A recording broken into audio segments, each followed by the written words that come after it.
आपसे कोई पूछे कि भारत के सबसे पढ़े लिखे व्यक्ति का नाम बताएं जो डॉक्टर भी रहा हो, बैरिस्टर भी रहा हो, आईपीएस अधिकारी भी रहा हो, आईएएस अधिकारी भी रहा हो, यही नहीं वो विधायक, मंत्री, सांसद भी रहा हो, और तो और चित्रकार, फोटोग्राफर भी रहा हो, मोटिवेशनल स्पीकर भी रहा हो, पत्रकार भी रहा हो, कुलपति भी रहा हो, संस्कृत गणित का विद्वान भी रहा हो, इतिहासकार भी रहा हो, समाजशास्त्र अर्थशास्त्र का भी ज्ञान रखता हो, जिसने काव्य रचना भी की हो। क्या आप इस सवाल का जवाब दे पाएंगे? अधिकांश लोग यही कहेंगे। क्या ऐसा संभव है? आप एक व्यक्ति की बात कर रहे हैं या किसी संस्थान की? पर भारतवर्ष में ऐसा एक व्यक्ति मात्र 49 साल की अल्पायु में भयंकर सड़क हादसे का शिकार हो गया था।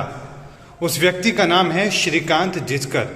श्रीकांत जिचकर का जन्म 1954 में संपन्न मराठा कृषक परिवार में हुआ था।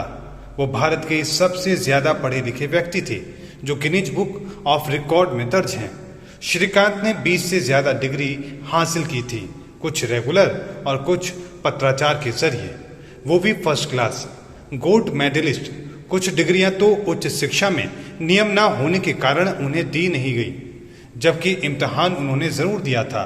अब आपको उनकी डिग्रियों की जानकारी दे देते हैं।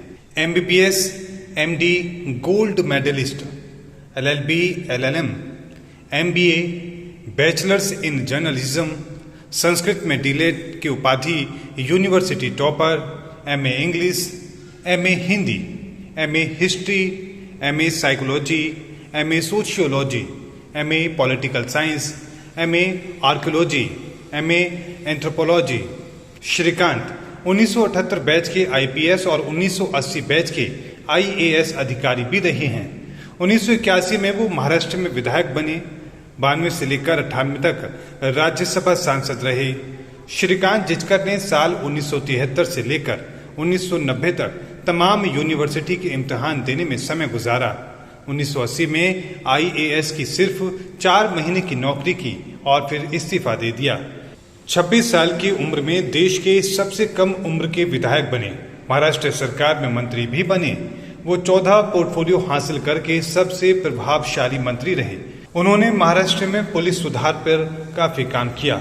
1992 से लेकर 1998 तक बतौर राज्यसभा सांसद संसद की बहुत सी समितियों के वो सदस्य भी रहे, वहां भी महत्वपूर्ण काम किया।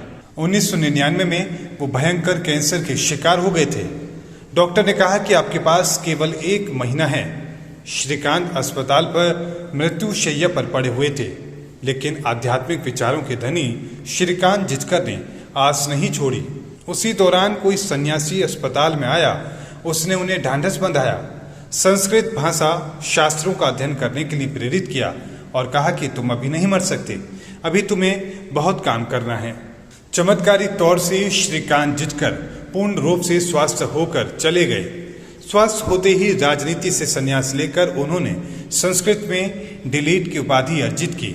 वो कहा करते थे कि संस्कृत भाषा के अध्ययन के बाद मेरा जीवन ही परिवर्तित हो गया, मेरी ज्ञान जिज्ञासा अपूर्ण हुई है। पुणे में उन्होंने संदीपनी स्कूल की स्थापना की। नागपुर में कालिदास संस्कृत विश्वविद्यालय की स्थापना की, जिसके पहले कुलपति भी बने। उनका पुस्तकालय किसी व्यक्ति का निजी सबसे बड़ा पुस्तकालय था, जिसमें 52,000 से ज्यादा पुस्तकें थीं। उनका एक ही सपना बन गया था कि भारत के प्रत्येक घर में कम से कम एक संस्कृत भाषा का विद्वान जरूर हो और कोई भी परिवार मधुमेह जैसी जीवन शैली से जुड़ी बीमारियों का शिकार न हो। 2 जून 2004 को नागपुर से 60 किलोमीटर दूर महाराष्ट्र में ही भयंकर सड़क हादसे में श्रीकांत जिचकर का निधन हो गया। संस्कृत भाषा के प्रचार प्रसार और स्वास्थ्य को लेकर उनका कार्य अधूरा ही रह गया।